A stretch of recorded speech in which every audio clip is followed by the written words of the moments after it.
तो डाटा का मुझे क्या करना है कि मेरे पास जो डिवाइस है अब अगर मैं डिवाइस को देखूं तो ये मेरे पास मेरे हाथ में इस समय डिवाइस है, डिवाइस मेरे पास ऑन रखी हुई है, वही डिवाइस जिससे मैंने डाटा कलेक्ट किया था। और डाटा कलेक्ट करने के बाद मुझे क्या सिस्टम करना है, डाटा को निकालने के लिए मेरे पास यहाँ पर एक वाईफाई कनेक्शन है। तो जितनी भी मेरी डिवाइसेस होती हैं वो सब वाईफाई इनेबल्ड है। तो इसके अंदर एक तरह से क्या है कि एक वेब यूआई फंक्शन है। तो हमें वो डिवाइस सर्च करनी है, ये मेरी डिवाइस है और मैं इसको करूँगा कनेक्ट।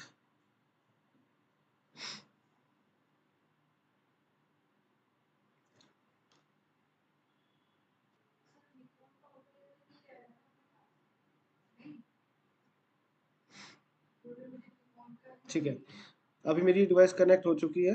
अब मैं जाता हूँ वेब यूआई खोलने के लिए और यहाँ जो भी मेरा ब्राउज़र है मैं उस पर 192 ये खोलना है मुझे 192.168.10.1 एंटर।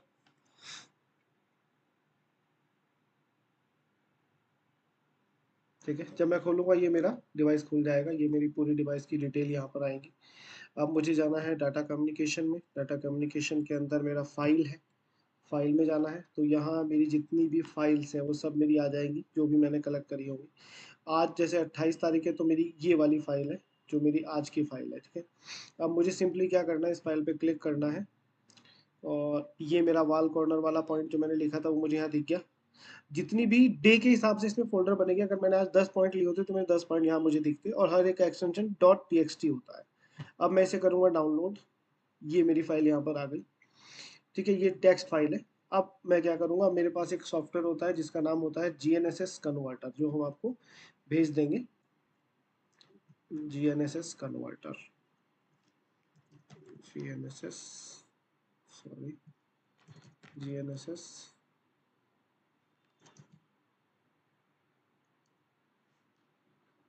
कन्वर्टर यहाँ नहीं दिख रहा है मुझे। ओके,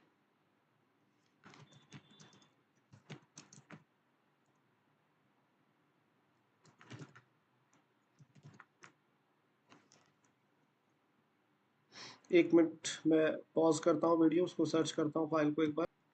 ठीक है, सॉरी, वो GNSS कन्वर्टर नहीं, बेसिकली GNSS डाटा कन्वर्टर है। मैं इसको खोलता हूँ फोल्डर को, इसके अंदर आप देखेंगे एक GNSS कन्वर्टर .exe फाइल है, इसको मैं ओपन करता हूँ। ठीक है, अब इसमें मुझे क्या करना है, फाइल में मेरी जो फाइल है मुझे वो ऐड करनी है यहाँ से, और मैंने वो डाउनलोड में डाली, ये वाल कॉर्नर वाली फाइल ओपन किया। ठीक है, ओपन करने के बाद जो मेरी आउटपुट डायरेक्टरी है वो मुझे यहाँ से सर्च करनी है। सपोज मैं अपना कहाँ डाल देता हूँ, डाउनलोड्स के अंदर ही मैं डाल देता हूँ। ठीक है, डाउनलोड्स मैंने फोल्डर सेलेक्ट कर लिया, डाउनलोड। ये मुझे देखना है मुझे लाइनेक्स कौन सा बनाना है यहाँ पर। ठीक है, बाकी सारी चीज़ें मेरी ओके हैं। ठीक है, मोड ऑब्जर्वेशन रेट सब ओके है। फाइल कॉन्फ़िगरेशन में अगर कुछ चेंज करना है मुझे, उसका नाम या उसका बाकी डिटेल्स या एंटीना हाइट, वो सब मेरी यहाँ पे है। एंड को अगर बाई चांस मैंने गलती से बॉटम या वो गलत ले लिया था एंटीना माउंट, तो मैं यहाँ से चेंज कर सकता हूँ। ठीक है, मार्किंग सिस्टम, ये सब चीज़ अगर कोई आपको लगता है कोई सेटेलाइट ऐसी है जो आपको मास्क करके चलना है, वो भी पॉसिबिलिटी है यहाँ पर। ठीक है, कोई सिग्नल, ये सिर्फ मास्किंग के लिए। ठीक है ना, कभी लगता है कि कोई प्रॉब्लम आ रही है तो उसके लिए। ठीक है, उसके बाद हम करते हैं इसको कन्वर्ट इंडिविजुअली। कन्वर्ट मर्ज कर देते हैं तो फाइल मर्ज होके बन जाती है। तो मैं अभी कन्वर्ट, जैसे मान लीजिए मैंने दो फाइलें ली है, एक ही जगह की दो फाइल मुझे मर्ज करनी है, तो उस समय ये काम आता है कन्वर्ट मर्ज। अभी मैं करूँगा कन्वर्ट और इस पर क्लिक करूँगा यस। ठीक है, यहाँ लिखा आता है ओके, अगर ओके 1 फेल 0 तो इसका मतलब मेरी फाइल कन्वर्ट हो चुकी है, जो कि राइनेक्स बन चुकी है। अब मैं जाता हूँ अपने उसी सेम फोल्डर में जिसमें मैंने फाइल को बनाया है, तो आप पाएंगे ये मेरी NO दोनों फाइलें बन गई। ठीक है, इसमें जो ऑब्जर्वेशन फाइल है वो मेन फाइल है मेरी, जिससे मुझे डाटा मिलेगा, जिसको मुझे प्रोसेस करना होता है, वो ये फाइल है। ठीक है, तो आप इससे प्रोसेस कर पाएंगे डाटा को अपना। तो ये होल सिस्टम होता है। बाकी प्रोसेस आपको करना है किसी थर्ड पार्टी सॉफ्टवेयर से। सॉफ्टवेयर मैं भी दे सकता हूँ बट वो उतना रिलायबल नहीं होता है, तो बेटर है कि आप किसी थर्ड पार्टी सॉफ्टवेयर जैसे जियोमैक्स पीसी टूल्स हो गया, या फिर आपका लाइका का टूल सॉफ्टवेयर हो गया, या फिर ट्रिम्बल TBC हो गया, उनसे किसी से आपको ये डाटा प्रोसेस करना रहता है।